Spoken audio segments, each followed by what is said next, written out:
Crew, confirm you are go for launch. Crew is go for launch. Bienvenue dans The Cockpit by IPSA, le podcast qui explore l'avenir de l'aéronautique et du spatial à travers les voix de celles et ceux qui le façonnent. Je suis Anne-Ségolène Abscheit, directrice générale de l'IPSA, la grande école d'ingénieurs en aéronautique et spatiale, et dans chaque épisode, j'accueille à bord des dirigeants, ingénieurs, pilotes, chercheurs et pionniers pour comprendre les innovations, les défis et les ambitions qui redessinent notre ciel et notre espace. 3, 2, 1. All engine running and liftoff. We have a liftoff. Bonjour à nos auditeurs et bienvenue sur The Cockpit by IPSA, le premier podcast aéro et spatial en direct d'une école d'ingénieurs du secteur. Je suis Anne-Ségolène Abscheit, directrice de l'IPSA, une école d'ingénieurs qui propose des formations sur 3 campus à Paris, Toulouse et Lyon. Dans The Cockpit, nous accueillerons à bord une personnalité clé de l'aéronautique et du spatial. Dirigeants d'entreprises, experts, étudiants passionnés, l'ambition est de faire rêver en parlant avions, satellites, drones ou fusées, tout en répondant aux questions qui animent le secteur. Aujourd'hui, nous avons la chance d'accueillir 2 étudiants, Clément Delporte et Ludovic Kurmog, actuellement étudiants de 5e année à l'IPSA, avec qui nous allons aborder un exercice de voltige pour les étudiants, le hackathon.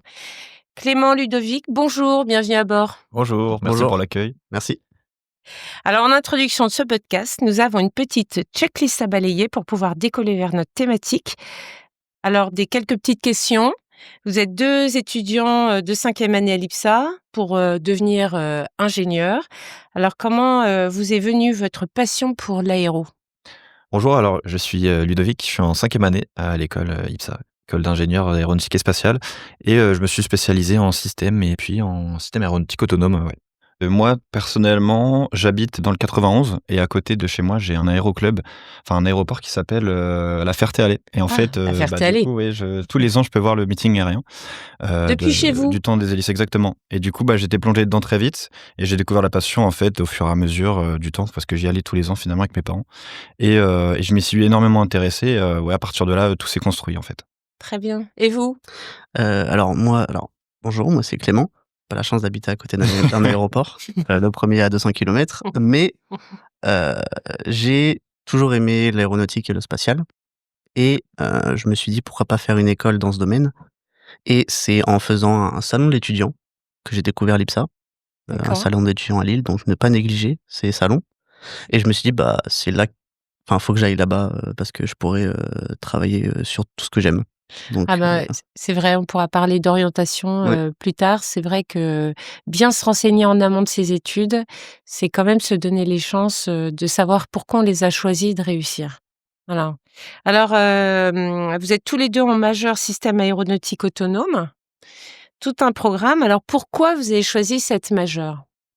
Alors déjà, pour parler, alors pourquoi j'ai rejoint l'ingénierie déjà, je pense que c'est surtout parce que j'aime bien critiquer et depuis que je suis petit, j'aime bien voir les choses et me dire: «Putain, c'est mal fait» et je me suis dit: «Mais pourquoi je le ferais pas moi-même finalement?» Et donc je me suis dit: «Pourquoi je me lancerais pas dans une carrière d'ingénierie?» Donc c'est ce que je fais actuellement et là, pourquoi j'ai choisi du coup système aéronautique autonome? Parce que c'est une filière que j'ai appréciée, que j'ai pu découvrir au fil du temps avec l'IPSA, les cours qu'on a eus depuis l'aéro 1 finalement. Et je me suis orienté sur ça parce que c'est quelque chose qui m'intéresse énormément, donc surtout l'informatique et aussi les systèmes embarqués. Et donc en fait, je me suis dit, système aéronautique autonome, ça rejoint un peu ça, ces thématiques-là. Et c'est surtout, ça définit pas mal l'avenir aussi. On peut parler aussi des temps en ce moment où on a la guerre, on a aussi le développement des systèmes qui sont autonomes, hein, que ce soit des drones ou même du pilote, les systèmes qui s'automatisent. Et donc voilà, ça m'intéresse énormément et c'est pour ça que j'en suis là. Et vous, Clément ? Alors moi, pourquoi l'ingénierie aussi? C'est une bonne question. En voyant, forcément tous les films de spatial, toutes les nouvelles technologies, si je peux dire, avec tous les nouveaux avions, en passant par les avions civils, ou les avions militaires, ça m'a toujours attiré et je me suis dit: «Pourquoi moi je pourrais pas réussir à le faire aussi? Ou à participer à des projets comme ça?» Et au début, pour être honnête, je pensais que l'ingénierie c'était que, de la construction véhicule, tout ça, les boulons, machin, et cetera. Et à l'IPSA, en fait, je me suis dit: non, il y a aussi toute une partie système, programmation, et cetera». Et donc je me suis plutôt orienté là-dedans et je me suis rendu compte que j'aimais beaucoup, tout ce qui était automatisme, drone, intelligence artificielle. Et donc je me suis dit: cette majeure-là, c'est juste la meilleure majeure à prendre pour ce que moi j'aime faire. D'accord, alors dans quel métier vous vous projetez? Parce que la 5e année, ça y est, voilà, c'est le stage dans quelques semaines et puis après c'est le grand bain. Dans quel métier vous vous projetez tous les 2, Ludovic? Alors moi, j'ai eu la chance de trouver un stage assez tôt. Clément, il y est quasiment, il a encore, il a quelques pistes. Mais voilà, j'ai trouvé un stage, je vais retourner chez Airbus là, pour ma 5e année et j'aime beaucoup cette entreprise. J'ai fait pas mal chez Clément avec ça d'ailleurs. Et en fait, moi j'ai envie de m'orienter dans la data et l'IA. Alors du coup, mon premier stage que j'ai fait, il était orienté, sur un logiciel où on représente, finalement des systèmes. Et là, du coup, je m'oriente dans l'IA, j'ai dans la data parce que c'est quelque chose que j'ai pu un petit peu remarquer, pendant mon stage, d'autres stagiaires qui faisaient ça, en fait et c'est quelque chose que j'ai adoré, pouvoir traiter des images et pouvoir ressortir des statistiques à partir enfin, des chiffres, à partir des images pour les interpréter mathématiquement et finalement, c'est ce que je fais aussi un peu à l'IPSA donc moi, je vais m'orienter là-dedans. Donc j'ai trouvé un stage là, sur ça et puis, voilà, donc c'est quelque chose que j'aimerais bien pouvoir après, du coup, après ce stage, pouvoir être embauché et donc pouvoir continuer là-dedans, sur la data et l'IA. Très bien. Une voie d'avenir certainement. Et vous Clément? Alors moi, c'est une bonne question. Non, en fait, même si l'IPSA est une école, assez enfin spécialisée aéronautique, spatiale, quand on est dedans, on se rend compte que ça ouvre, enfin, énormément de voies. On a de l'intelligence artificielle, du contrôle de vol, et du traitement d'images et cetera. Et moi, ce que j'aime bien, je pense, enfin, c'est pas que je pense, c'est que j'aime bien, ce serait la robotique. La robotique et l'intelligence artificielle. Surtout, tout ce qui va être, computer vision, reconnaissance d'images, et cetera, pour s'orienter dans l'espace, enfin, pour qu'un robot ou que même un avion puisse s'orienter, comme il faudrait qu'il s'oriente. Voilà. Ah, très bien. Alors dans quelques semaines, les études c'est terminé. Ça fait 5 ans, vous avez passé 5 ans à l'IPSA tous les 2, donc c'est long 5 ans. Quel est votre meilleur souvenir? Waouh! Plein ou Ouais, pas? plein de Non, souvenirs, je ouais, pense. il y a En pas cours de maths certainement? oui, alors Non? bon. Non, non, ouais. Si, on Non, a non. passé de très bons souvenirs en maths aussi, enfin dans toutes les matières en réalité, au début ça a été, pas forcément évident, mais c'est normal, hein, c'est comme ça qu'on s'intègre et qu'on devient meilleur, hein. Faut pas que ce soit facile, faut aussi qu'on puisse, s'atteindre dans le sens où, on essaie de pas repousser nos limites, mais de trouver finalement, ce qu'on peut faire réellement. Et ouais, finalement, on a eu pas mal de bons souvenirs. On a vécu pas mal de choses, hein, entre les associations à l'IPSA, les cours, on peut aussi citer l'étranger. On est tous les 2 partis dans des pays, incroyables. On s'est très bien amusés Je dirais que c'est et il y a pas un meilleur souvenir, c'est plutôt des ouais, paliers c'est de ça. souvenirs, en fait. C'est, bah, la première année, allez, on découvre l'IPSA, ça c'est bien, ça change du lycée, c'est mieux, machin. Après, il y a toutes les choix des enfin des majeurs, le départ à l'étranger où on peut avoir les résultats, où est-ce qu'on va, et cetera. Après le choix des majeurs et après arrive en 5e année avec, ce hackathon-là, qui est quand même un beau souvenir parce qu'on a rencontré plein de gens, on y reviendra, après. Mais ouais, je dirais que c'est beaucoup de souvenirs plutôt qu'un seul, Ah verbe. bah, comme dit Clément, en fait, quand on est arrivé dans le hackathon, on a vu plein de gens qui étaient passionnés par les mêmes choses que nous. C'est un peu comme quand on est arrivé à l'IPSA au début, on se rend compte que finalement, on discute avec plein de gens qui ont la même passion. Et ça change pas mal du lycée où c'est vrai que dans l'univers là, on n'a pas forcément les gens qui ont les mêmes objectifs et passions. Et c'est vrai que quand on arrive à l'IPSA, c'était une belle surprise de voir que tout le monde aimait la même chose, enfin, aimait globalement la même chose Ou en et tout ouais, cas on été intéressé par la même chose, c'est donc ça, c'est sûr exactement. que Que ce ça soit vous fait spatial ou un aéronautique, ouais. voilà. Globalement quand on rentre à l'école, on sait pourquoi on est là. Exactement, c'est ça, ouais. Congratulations, you are in orbit. Great to be here. Thanks, everyone. Alors, après cette petite introduction, à l'IPSA, on a la chance, c'est vrai, d'avoir des étudiants passionnés qui vont souvent au-delà du cadre académique, que ce soit par des projets associatifs, hein, il y en a de nombreux, l'entrepreneuriat, des compétitions techniques. Et dans ces compétitions techniques, on a évidemment les hackathons. Alors, vous avez justement participé, d'ailleurs remporté, voilà, encore félicitations, fin novembre 2025, un hackathon un peu particulier. Alors, un petit retour en arrière. En septembre 2025, vous prenez connaissance des inscriptions au challenge Drone Défense 2025. C'est un hackathon organisé en marge du salon Adopt AI.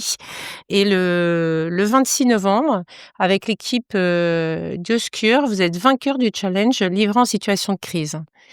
Alors, une sacrée aventure, surtout que, bon, finalement, tout ça, ça s'est fait au moment de votre rentrée. On vous a informé le jour de la rentrée en disant, tiens, il y a, dans tous les hackathons, il y en a un petit nouveau.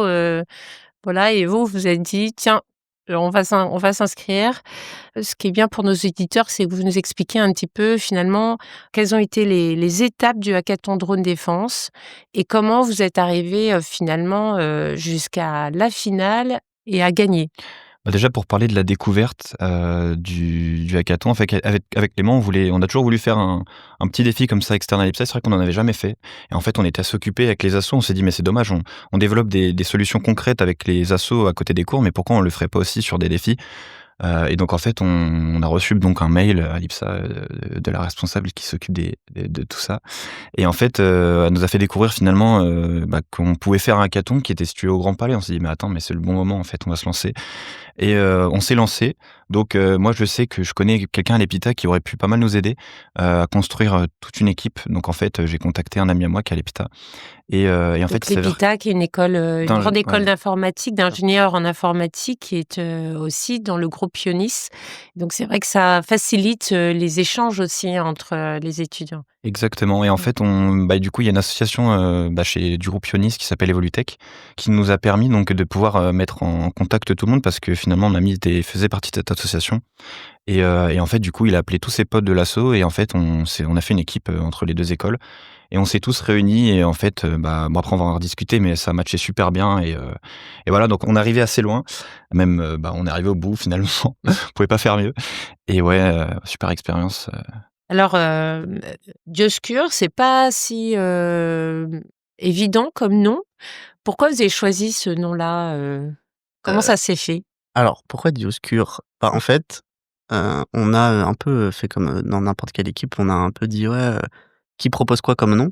Mmh. Et il y a une idée qui est ressortie, c'était Dioscure. Pourquoi Dioscure? Parce que étant donné qu'on est une équipe mixte entre IPSA et PITA, on s'est dit: «Pourquoi pas trouver un nom qui pourrait un peu représenter les 2?» Et donc Dioscure, en fait, ça correspond à 2 frères de la mythologie grecque qui sont vraiment l'archétype de l'amour fraternel, qui je vais pas rentrer dans les détails de l'histoire, mais qui étaient vraiment très proches, et cetera. Et donc on s'est dit que c'était un très bon nom pour représenter, cette équipe mixte.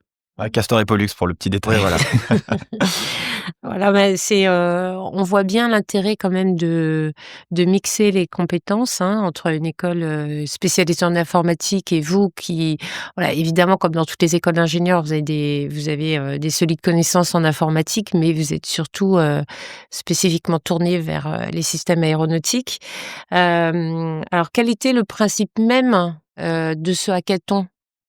Voilà, pour quelqu'un qui n'en a jamais fait, comment vous décririez un petit peu les Heu, principes du hackathon? Bah, alors, on n'a jamais fait de hackathon autre que celui-là, mais les personnes de notre équipe en avaient déjà fait et c'est, comme on va le dire après, un hackathon un peu particulier. C'était pas dans un temps réduit, c'était un temps plus allongé où il fallait vraiment développer une solution de A à Z. Et c'était un hackathon particulier parce que, bah, déjà ça se passait au Grand Palais, c'est quand même, enfin ça Lui c'est prestigieux, un peu ouais. la classe quoi, Ah quand c'est même, ce ouais, Grand c'est Palais, sympa. on va pas se mentir. Et on était directement en contact avec, ben, tous les acteurs du métier, que ce soit des militaires ou des gens d'entreprise.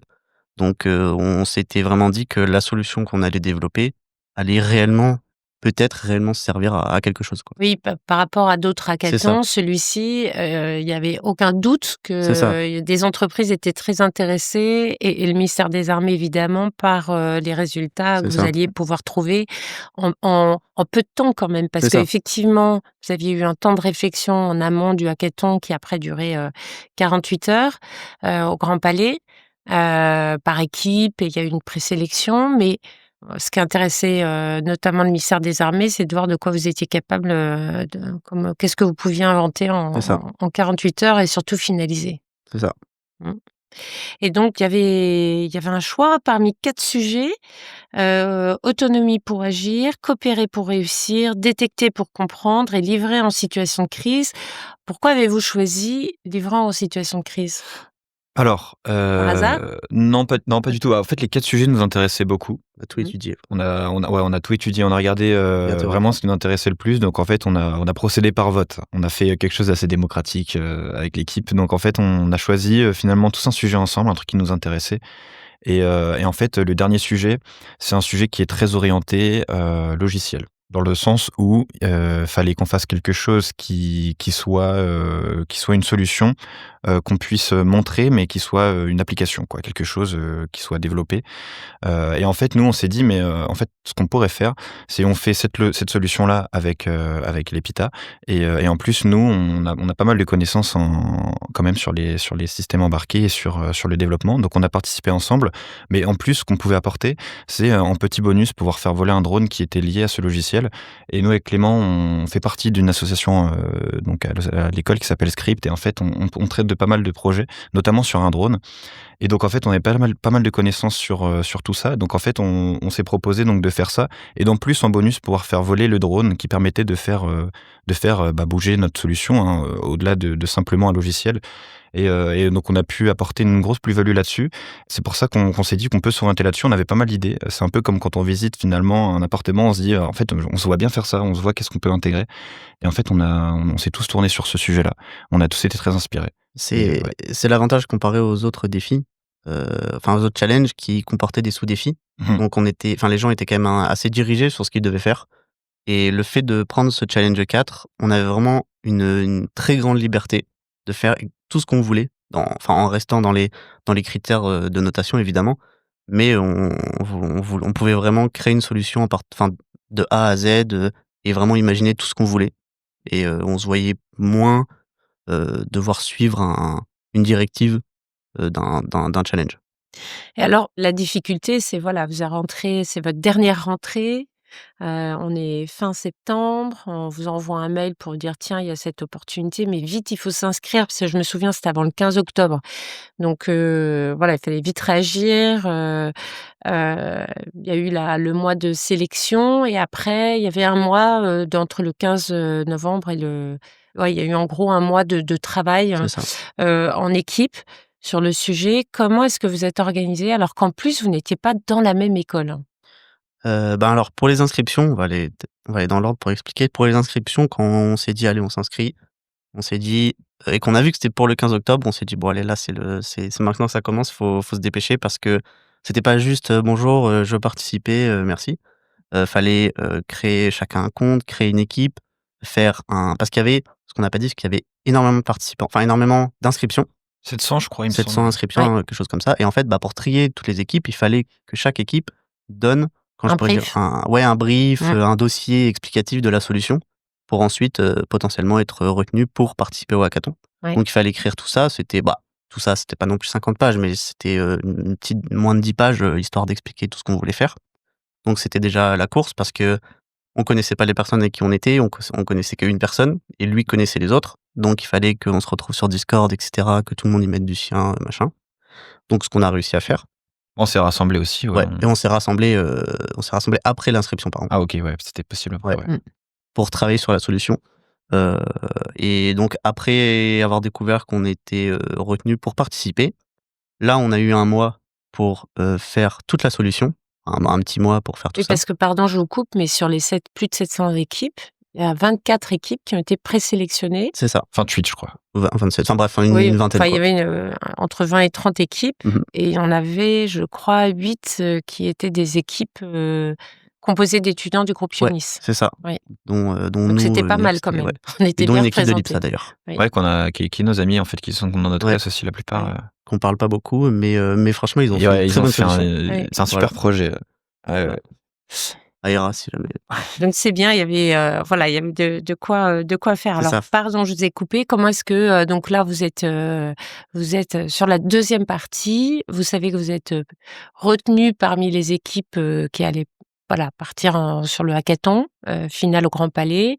Comment est-ce que vous organisez sur un mois pour parvenir à un résultat? Dès qu'on a eu les réponses, finalement, on a commencé à travailler tout de suite. On n'a pas attendu. On a commencé à tout travailler directement. Donc, on a déjà commencé à faire les phases de besoin et de spécification du projet. Hein. Comme on commence à un cycle en V, on commence par savoir qu'est-ce qu'on fixe. C'est bien. Donc, on a commencé à faire tout ça avec l'équipe. Et c'est vrai que c'est intéressant parce que on voit aussi qu'on peut mixer aussi nos différentes compétences qu'on a avec l'EPITA. Et c'est vrai qu'eux, ils sont très, très forts techniquement. Et c'est vrai que nous, on a pu apporter aussi nos connaissances qu'on a aussi en gestion de projet, tout ce qu'on a appris finalement dans ces cours-là. Et donc, ouais, on a commencé par fixer les choses. choses, on a fait un diagramme de Gantt, enfin on essaie de faire les choses bien, quoi. Dès le début, on essaie de fixer des règles, fixer des choses pour qu'on puisse voilà, se faire des réunions quotidiennes, etc. Et en fait, ça a très bien fonctionné. Donc, on a travaillé pendant 1 mois comme ça. On en est arrivé à quasiment, je sais pas, 70% du projet quand même bien entamé.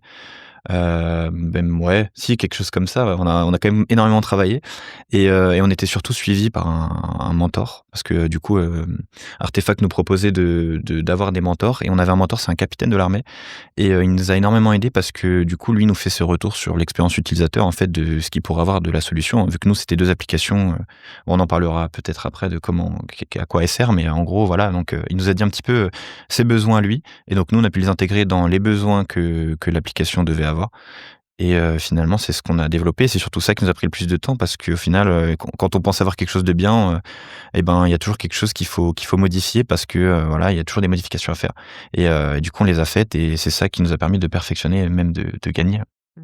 Et ce qui est important aussi, je reviens sur ce que tu as dit, c'est de modifier les choses et tout, mais ce qui est très important et ce qu'on a pu avoir avec ce capitaine, c'est qu'il nous a vraiment exprimé ses besoins et de tout ce qu'il voyait, tout ce dont il avait besoin dès le début du projet et au début du projet.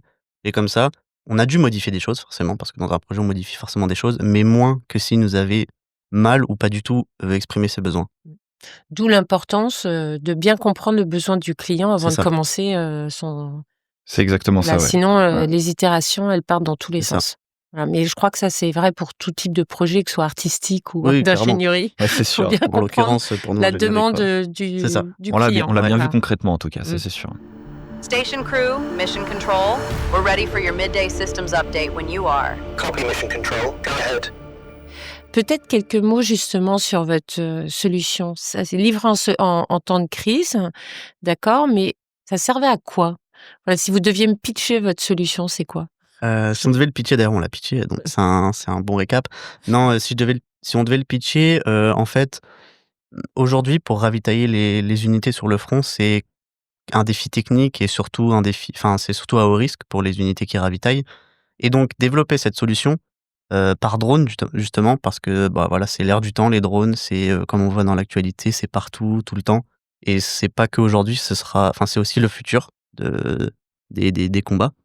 Et on le donc voit déjà, on le voit déjà. on le voit déjà, oui, en Ukraine, on va pas rentrer dans la géopolitique et cetera, mais les drones, c'est l'avenir et donc ravitailler les soldats, par drone, c'est vraiment tout ce qu'on a développé. C'est un peu comme je l'ai dit dans le pitch, c'est un peu le Uber Eats, mais sur le front. Le soldat commande, enfin l'unité commande tout ce dont elle a besoin et le drone, lui, leur livre, bah, ce qu'ils ont commandé. Très bien. Ouais, tout simplement et aussi, du coup, peut-être, chose importante aussi à noter, c'est que, ce qui est très innovant dans ce qu'on a fait, c'est que déjà, bah, ça existe pas et c'est surtout que, nous, on procède par le fait que le drone, finalement, il arrive avec il est déjà planifié pour aller, au point B. C'est-à-dire qu'il a pas besoin de connectivité internet. C'est-à-dire qu'on a pas besoin de GPS, pas besoin de quelconque, Moyen de communication. moyen de On communication. communique pas avec lui, en fait. Exactement et surtout qu'aujourd'hui, ce qui est important à noter, c'est que le front, ça représente une très grosse partie des moyens de communication qui sont coupés, en fait, par l'ennemi. Et donc, le gros défi qu'on a mené et qu'on a réussi à implémenter, c'est de faire en sorte que les drones soient complètement autonomes en termes de déplacement. C'est-à-dire qu'ils savent exactement quoi faire et ils n'ont pas besoin de quelconque capteur pour pouvoir évoluer. Ça. Et donc ça, on a fait un gros travail dessus et voilà. Du coup, je pense que c'est Ouais. important à relever quand même. Ouais, on partait vraiment du principe que le drone, lui, partait en boîte noire et au début, avant de quitter l'entrepôt, et ben, il connaît sa destination. On va pas rentrer dans les détails, et cetera, mais il connaît sa destination et ensuite il a des moyens de se recalibrer, pour éviter de trop dériver.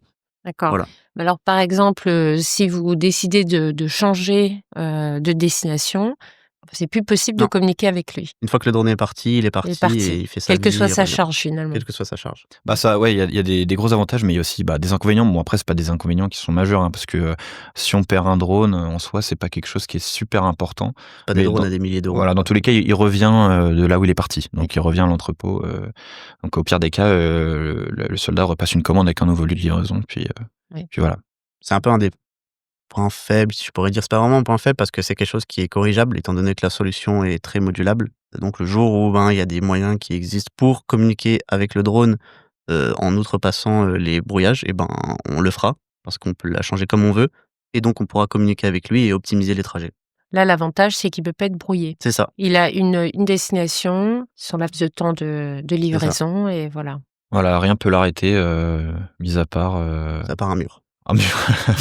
Un obstacle très important, voilà. Mais en tout cas, oui, c'est sûr que. Mais après, il compliqué. évite les obstacles. Il a quand même des capteurs dessus. Bon, alors, vous allez vendre votre solution à Amazon?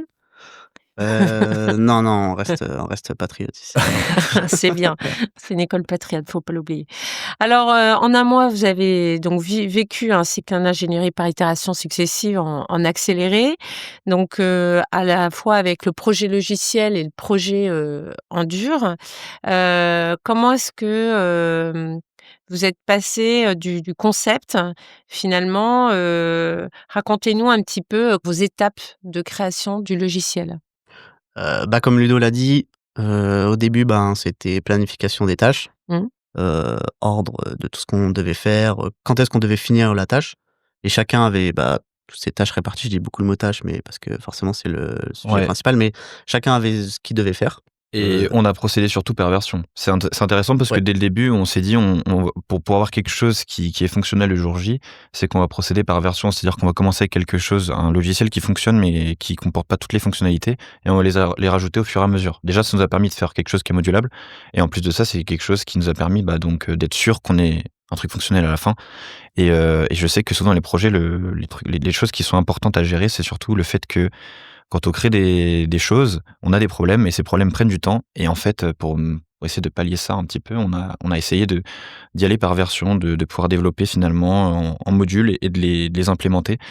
Et voilà, pour éviter ce genre de soucis où dès qu'on veut perfectionner un algorithme, forcément ça prend énormément de temps, bien plus qu'on ne le pense. Et on a bien fait de faire ça parce qu'on a fini notre algorithme finalement le dernier jour. Donc on a bien fait d'y aller par version, sinon si on aurait tout fait d'un coup, on aurait eu des soucis. Donc Ouais. ouais. Au début, on a commencé parce que je parle pour le Challenge 4, c'est pas forcément comme ça pour chaque défi, mais en tout cas notre challenge, étant donné qu'il était logiciel, on a d'abord fait toute la partie interface pour aller voir le mentor et lui dire voilà, est-ce que c'est ça que vous voulez, est-ce qu'il y a des machins, des trucs qu'il faut changer, et ensuite du coup en parallèle et par la suite, les autres équipes ont pu développer tout l'algorithme derrière en lien avec toutes les fonctionnalités qu'on avait mis sur l'interface. Voilà, Voilà. comme ça faisait un peu un plan un peu ça. structuré pour eux pour savoir ce qu'ils avaient. Ouais, vous êtes parti du besoin, vous avez fait valider le besoin C'est au ça. client, entre guillemets, et après, vous avez développé ce qui permettait aussi s'il y avait un problème, c'était, vous aviez cerné chaque difficulté. Voilà, c'est ça. Voilà. Ouais. Et alors, la sécurité des données, c'est un enjeu majeur aujourd'hui. Alors, on parle c'était pour le ministère des Armées, donc ça, c'est une coloration encore particulière, mais c'est vrai aussi dans les applications civiles. Comment est-ce que vous l'avez intégré dans votre projet? Alors, on s'est dit au tout début, avant de parler vraiment avec le capitaine, on s'est dit: «Oh là là, il faut qu'on développe une solution de A à Z», mais c'est pas vraiment de A à Z, en fait. C'est plutôt genre de C à Z, c'est-à-dire Ouais. que tout ce qui est communication ou chiffrement des données de manière pratique, une seule équipe ou une seule entreprise ne va pas faire ça elle-même. Elle va utiliser les choses qui existent déjà ou passer par des prestataires justement pour le chiffrement. Donc il nous a dit: «Vous embêtez pas avec ça» entre guillemets, ne développez pas toute cette partie à fond, Crypto. voilà, c'est ça, Mmh. à fond, comme une entreprise le ferait, mais plutôt faites des choses un peu de manière superficielle, parce que plus tard c'est pas vous qui le ferez directement. Ouais, surtout au niveau du drone, on nous a dit le drone, il vous sera fourni. Donc lui-même, il aura ses propres systèmes de protection des données. Mais on a quand même joué un rôle assez important sur la sécurisation, parce que déjà, de 1, c'est quelque chose qui est important, et de 2, surtout, c'était un critère de notation. Donc qu'est-ce qu'on a fait un truc principal qu'on a fait en sécurité, c'est on a haché les mots de passe quand même des utilisateurs. C'est-à-dire qu'on a appliqué une fonction de hachage qui permet donc de chiffrer un mot de passe, pour quand on enregistre ce mot de passe dans une base de données, il soit pas finalement visible en tant que tel, qu'il soit de façon un peu brute et qu'on le voit pas. Que ce soit pas comme les mots de passe dans Google.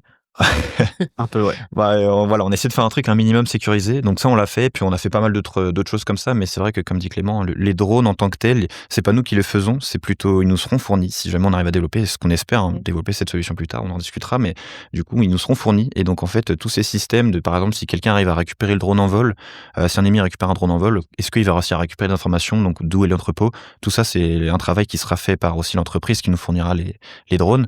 Mais c'est quelque chose aussi qu'on a réfléchi. Donc, logiciellement, on sait aussi comment le faire et on était prêt à l'expliquer et si jamais il y a besoin de le faire, on le fera. Il y a aucun souci, mais c'est vrai que c'était pas la partie la plus importante qu'il fallait travailler, en tout cas, jusque-là. Alors la difficulté dans tous les projets, et c'est souvent ce qu'on rencontre en France, hein, on est très fort pour imaginer des nouvelles solutions. Le problème, c'est toujours le scale-up. C'est voilà, comment est-ce qu'on fait pour implémenter votre solution logicielle, non pas sur un drone, ni sur 1000, mais sur 10 000 drones d'un coup.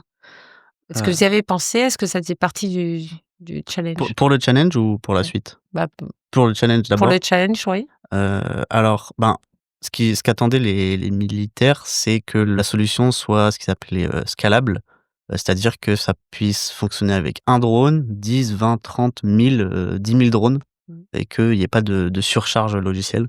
C'est là la difficulté finalement de tout ça, c'est que nos algorithmes, en fait, ils sont très performants et ils sont surtout très précis. En fait, du coup, on a pu faire des petits tests là pendant le hackathon, en mettant des valeurs un peu, assez énormes pour voir un petit peu comment réagissait le logiciel et bon, ça fonctionne bien. C'est juste que c'est vrai qu'au niveau de la visualisation de la carte, bah, tu as des drones partout, quoi. Enfin, Ouais, ça crache un peu. c'est lisible, mais ouais, ça bug Ça, un c'est petit dû peu. Mais c'est normal, on au en avait PC, mis quoi. énormément. Mais c'était pour tester. Bon, ça fonctionnait en tout cas. Après, voilà, effectivement, faut travailler sur l'optimisation. Après, à voir combien de drones en temps réel ça vole. Faut qu'on fasse plein de tests là-dessus, mais en tout cas, ça a fonctionné. Donc c'est vrai on avait un petit peu abusé, mais en tout cas, oui, sur une centaine de drones, il y a aucun souci, c'est fonctionnel, quoi. Ça dépend aussi, en l'occurrence, dans notre, challenge et dans notre situation, ça dépend aussi beaucoup des performances matérielles et les performances matérielles seront pas les mêmes plus tard dans l'implémentation. Si un jour on l'implémente, dans le domaine militaire, ce sera pas pareil, quoi. Pour une première version, on a quand même pas pensé à pas mal de choses, n'empêche, parce que c'est Ouais. vrai qu'on avait déjà vu tout ça, on avait déjà fait des tests sur, des tests de charge, ça s'appelle finalement. On les a fait pendant le hackathon et non, ça fonctionnait, ça fonctionne en tout cas. Très bien. On est parti du principe qu'on voulait gagner. Bon, c'est bête à dire, mais on veut gagner, donc on met toutes les chances de notre côté, donc on pense à tout. Et c'est juste, je rajoute que c'était un peu notre rôle avec, Ludo, comparé à l'EPITA, c'était de pas trop, enfin de les bloquer dans tout. Ouais, faut pas Ils trop se voulaient aller disperser, voilà, ouais. ils Ils avaient ils plein avaient d'idées. tendance à se disperser un peu Ouais. et à aller trop loin, à penser à trop de choses. Et nous, on essayait un peu pas de les ramener sur terre, mais leur dire: «Bah les gars, c'est bien, mais d'abord pensez à ça et allez pas trop loin dans la solution». Ouais. Alors justement pour, rester dans le pratique, vous avez décidé, non pas juste de vous contenter du drone qu'on allait vous donner, mais de créer le vôtre. Évidemment, quand même, l'IPSA, c'est une école Oui. d'aéro. On va pas se contenter d'un drone qu'on nous donne. Alors pourquoi vous avez, fait ce choix-là? Parce que ça faisait vous rajouter du travail finalement, Oui. vous prenez sur votre temps. Pourquoi est-ce que Ah. vous avez fait ce choix-là? Ça rajoutait du travail, mais en même temps, dans les critères de notation, la simulation et la conception d'un drone, c'était en bonus. Ah. Donc on s'est dit: «Bah, comme j'ai dit avant, on met toutes les chances de notre côté, donc pourquoi est-ce qu'on le ferait pas?» OK, ça rajoute du temps, mais on le fait quand même. Et donc on a acheté un kit, un S500, voilà, pour la petite info, qu'on a monté. Et en parallèle, on a également, imprimé avec Evolutech, plein d'objets en CAO, donc la protection des hélices, une baie pour mettre, le contrôleur de vol, la Raspberry Pi, et tous les composants qui servent à faire voler le drone. Puis c'était dommage aussi d'avoir une simulation fonctionnelle et de pas pouvoir voir, finalement, bah, il manquait juste cette petite étape où on le mettait sur le drone et puis ça volait, quoi. Donc on s'est dit: «Ouais, il faut qu'on fasse, quelque chose pour pouvoir tester notre solution». Donc vous l'avez présenté devant le jury. Vous avez pas eu peur que tout d'un coup, ça ait commencé? Ça marche bien, quand vous êtes dans le labo de drone, tranquille à l'école En fait, et on quand vous êtes, voilà, en situation réelle, bing, ça fonctionne pas. Non, bah, en fait, bon, déjà, il y avait beaucoup d'équipes, ils avaient pas le temps de faire passer tout le monde pour des démos. Donc en fait, on n'a pas pu faire les démos. Par contre, on a montré des vidéos de D'accord. fonctionnement des logiciels. Le ciel, les drones et cetera. On a montré le drone, Ouais. et on l'a mis sur la table. Ah ouais, du coup, Quand ils sont on venus au jury ouais. intermédiaire. Ouais. Tu au milieu de la table, Et ouais. voilà, pour qu'ils se disent: Pour être «Ah, sûr que les gens voient qu'on a fait un travail sur ce drone, ouais. c'est ça». Hein? Mais ouais, Voilà. du coup, il a pas, volé parce qu'ils avaient pas le temps de pouvoir faire ça avec tout le monde. Donc c'est dommage, mais bon, voilà, c'est les prochaines étapes, ça. Mais en tout cas, il était paramétré, genre, il est prêt à voler, Il était prêt, on avait tout fait, ouais. on avait tout fait. Alors, voilà, on a parlé de préparation technique, vous avez fabriqué le drone, mais on le sait bien dans un concours, un challenge, un projet, pour emporter un projet en réel, quand, voilà, il y a un appel d'offres dans une entreprise, c'est pareil, il faut à un moment ou un autre, il faut passer à l'oral, il faut pitcher son projet.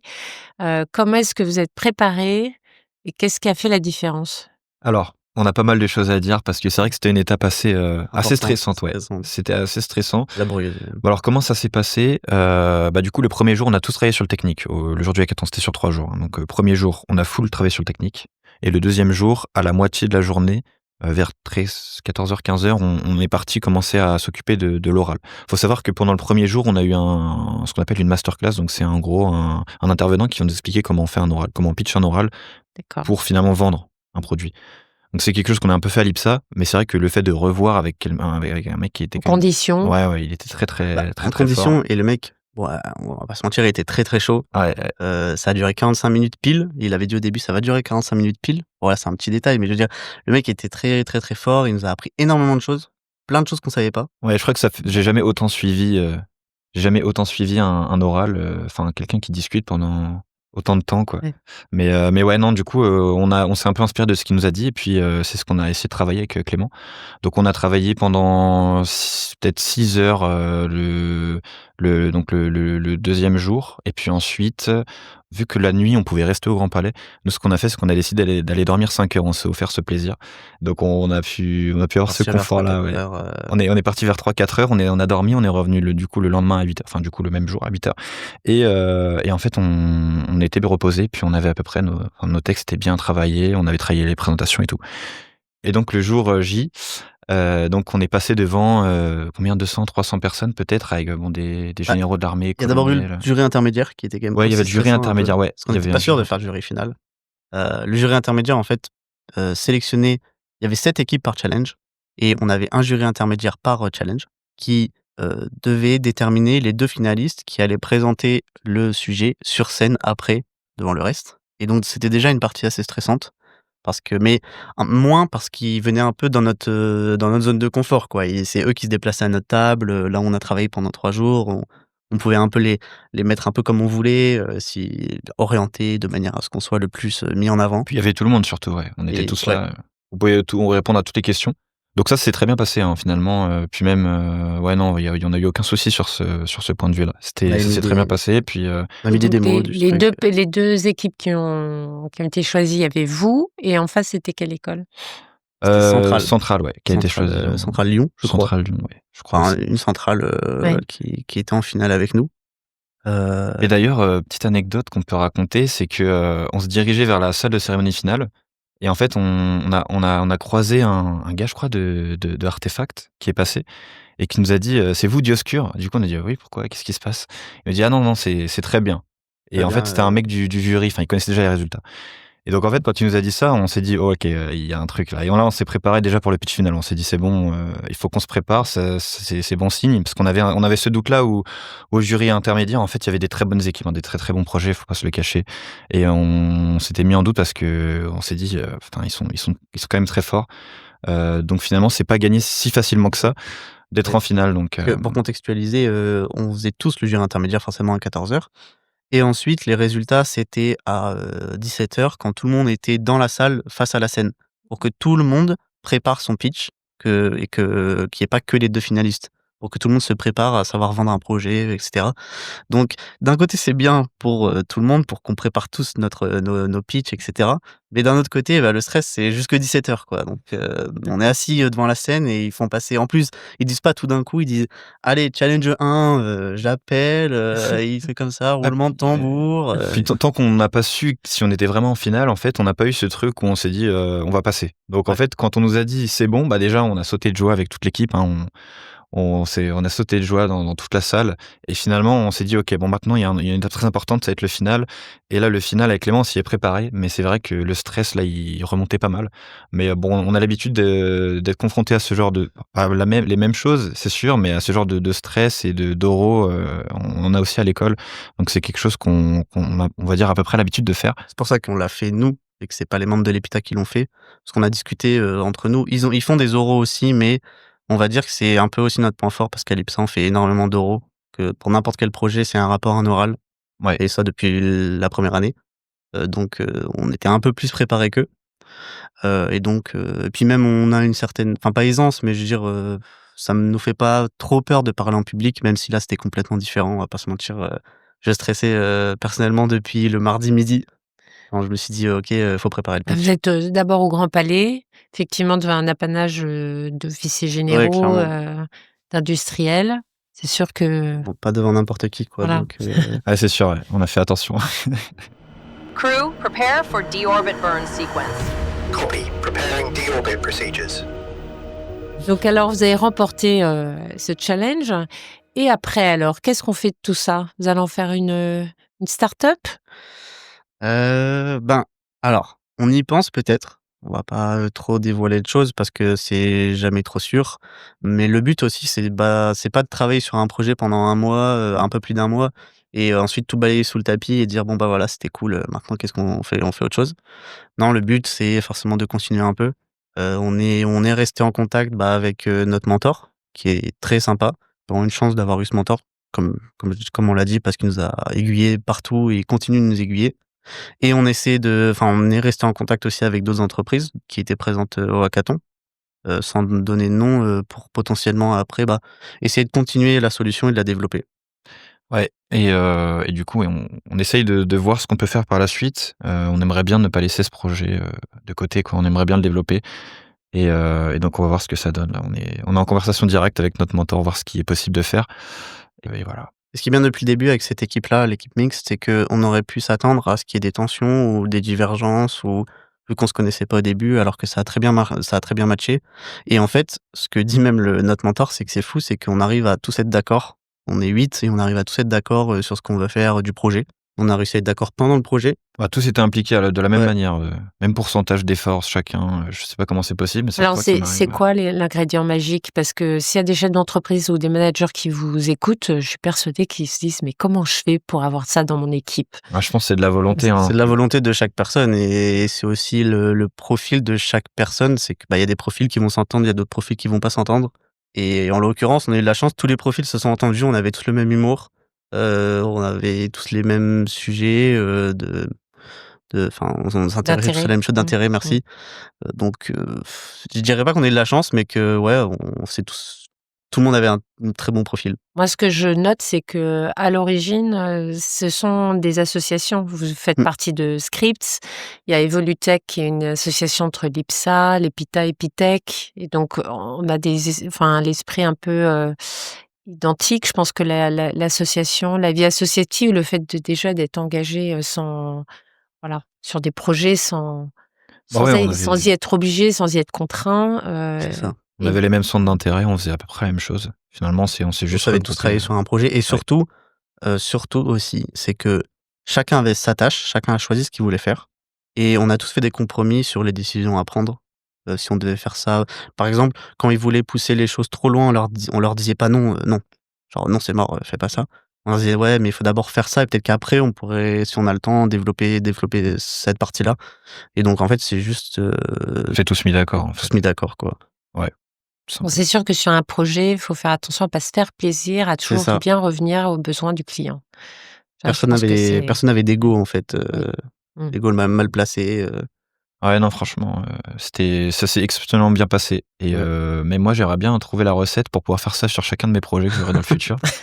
Mais non, franchement, ça s'est très bien passé. Je sais pas comment l'expliquer exactement, Puis mais le projet s'est bien déroulé, enfin il y avait on a rencontré des problèmes, mais pas des problèmes trop majeurs qui ont créé des tensions dans le groupe, donc on a eu un peu de chance et puis surtout beaucoup de travail, quoi il y a de volonté. et de volonté.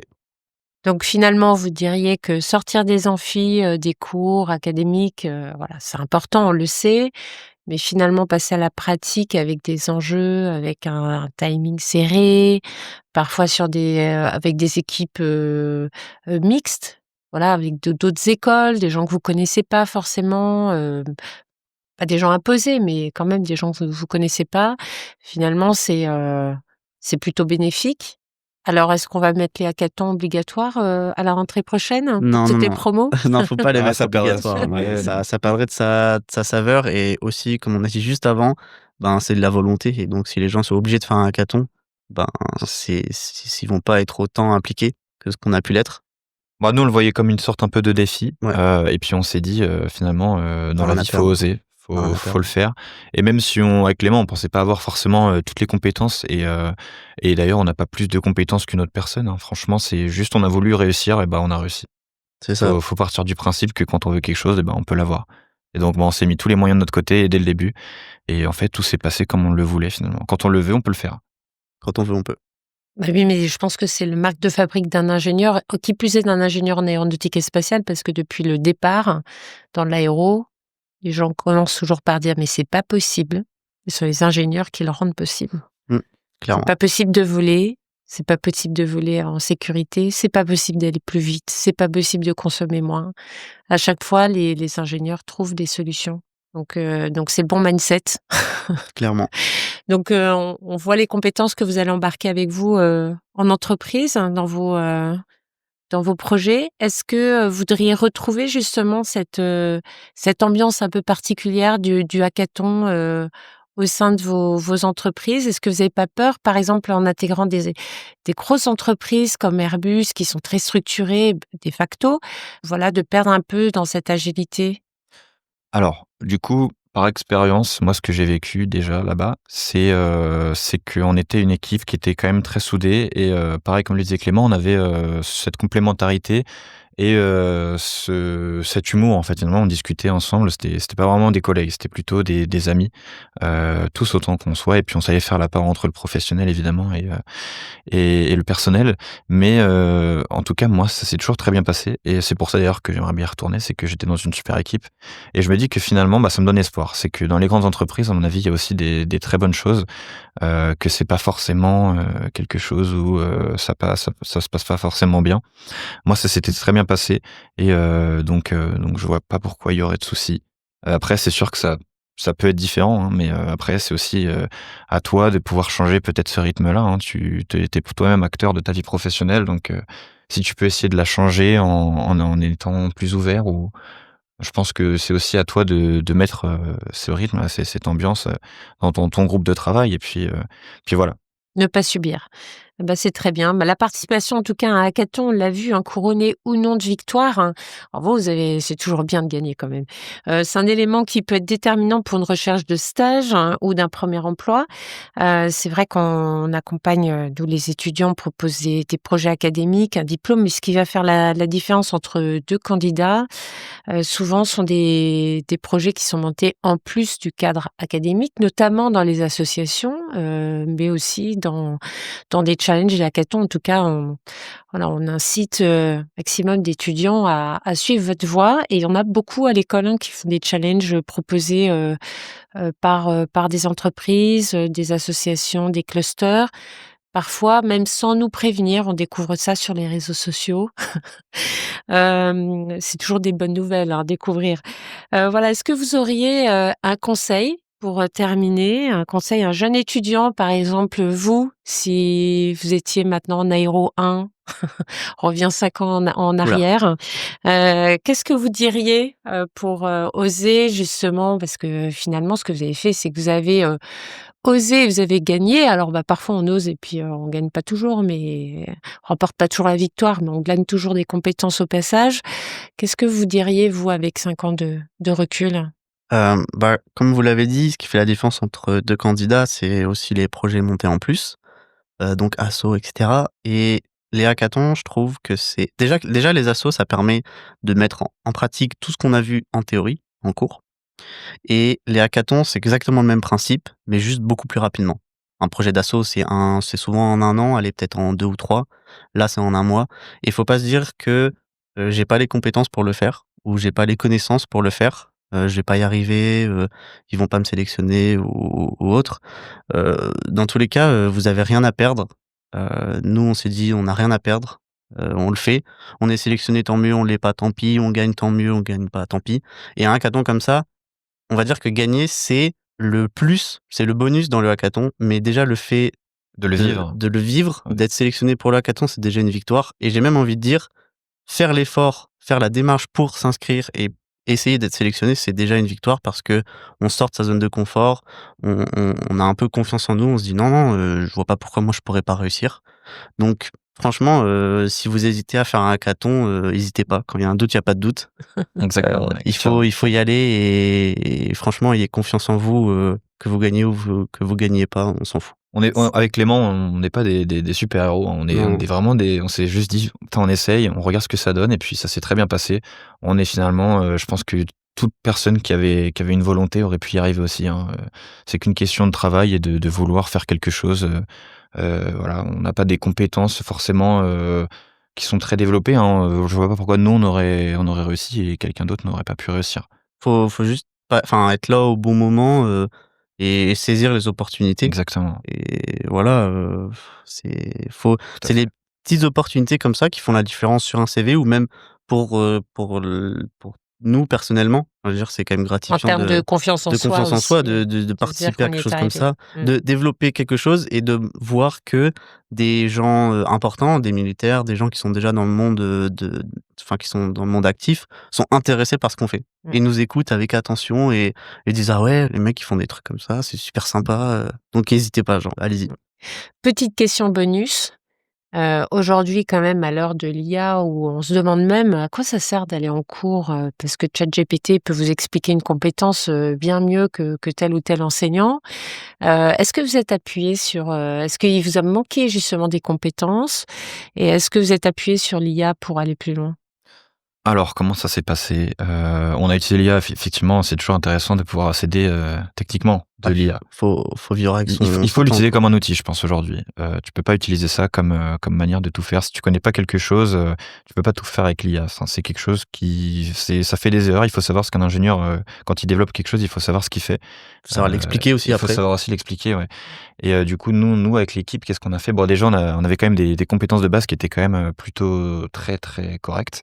Et donc, en fait, on a pu développer quelque chose. Et c'est vrai que on a pu utiliser l'IA pour se documenter, surtout pour pouvoir aussi résoudre des problèmes de géométrie, par exemple pour l'interface, quand il y a des éléments à placer à certains endroits, sur les mobiles, sur les tablettes, au lieu de perdre du temps, des choses qu'on peut utiliser effectivement. Mais l'essence même de nos programmes, il n'a pas été fait avec l'IA. Les planifications, tout ça, ça a été fait à la main. Le back-end aussi, donc le back-end qui est le serveur qui est derrière finalement l'interface, qui fait le lien de tout ça, ça a été fait de nos propres mains, tout a été fait de nos propres mains. On s'est pas mal documenté, et c'est vrai que l'IA, ça a fait partie de nos sources de documentation qu'on utilisait pour le projet. Ça permet en fait de réaliser un projet infaisable en un mois. Ça permet de le faire D'accélérer les choses, quoi. Oui. Avec les petites subtilités, tous les grosses œuvres en fait, comme dans le BTP, c'est l'IA qui le fait et après on repasse, on analyse, on change parce que mine de rien, elle fait pas tout bien. Tout l'algo, elle peut pas le faire parce Ouais. qu'elle pense pas comme nous, et elle voit pas concrètement nous ce qu'on veut faire. Donc c'est un outil, il faut l'utiliser avec parcimonie et comprendre derrière, quoi. Parce qu'on fait pas ça, c'est pas un truc comme ça qu'on fait comme un petit TP ou quoi, c'est quelque chose qu'on doit ensuite présenter et continuer par la suite. Donc si on n'a pas compris ce qu'on a fait, ça sert à rien. Puis même en tant qu'ingénieur, si on comprend pas ce qu'on fait, pourquoi on le fait, quoi? Ça, c'est sûr. Alors, merci beaucoup pour ce témoignage, Clément, Ludovic. J'espère que votre témoignage inspirera beaucoup d'étudiants de l'IPSA et d'autres écoles à se lancer dans l'expérience des hackathons et tout type de challenge d'ailleurs. Ce témoignage inspirant dans le podcast The Cockpit by IPSA vient compléter une saga passionnante qui est diffusée sur toutes les plateformes de diffusion, YouTube, Deezer, Spotify, pour n'en citer que 3. N'hésitez pas à vous abonner à nos contenus, à nous faire part de vos retours sur les réseaux sociaux. Ce cockpit revient très prochainement avec d'autres invités d'exception pour, à chaque épisode, partager le décollage avec notre invité vers une thématique de fond qui anime le secteur aéronautique et spatial. Merci à tous les deux. Merci beaucoup. Expect touchdown in 30 seconds. Descent rate remains nominal. Copy, standing by for touchdown. Merci d'avoir écouté cet épisode de The Cockpit by IPSA. J'espère qu'il vous a inspiré et donné envie d'en savoir plus sur le secteur de l'aéronautique et du spatial. Si c'est le cas, abonnez-vous au podcast sur votre plateforme d'écoute habituelle. Et en attendant, je vous donne rendez-vous très bientôt pour une nouvelle rencontre avec celles et ceux qui imaginent, conçoivent et construisent avec enthousiasme le monde de demain. Touchdown. The spacecraft has landed safely. Touchdown confirmed. Vehicle is stable. Copy that. Welcome home.